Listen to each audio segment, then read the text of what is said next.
Welcome to this video on the Mexican peso, currency history and evolution. We will explore how Mexico's currency transformed from silver coins to modern polymer notes. The Spanish Empire created the peso, a pure silver coin, which was used globally for trade. The United States accepted the peso until 1857, and Chinese merchants favored it. This coin even inspired the US dollar. After independence, Mexico changed the design to feature a liberty cap. Asian traders specifically demanded this new design.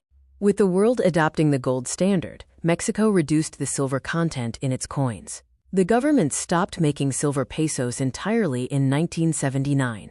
The Bank of Mexico started in 1925 and began printing paper notes. The American Banknote Company designed the first bills.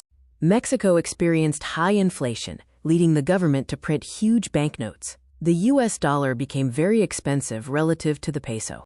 To combat inflation, the government created the new peso, removing 3 zeros from the face value. Old and new pesos circulated together for a transition period. The bank released bimetallic coins, some featuring the Aztec sunstone. The 10 peso coin originally had a silver center.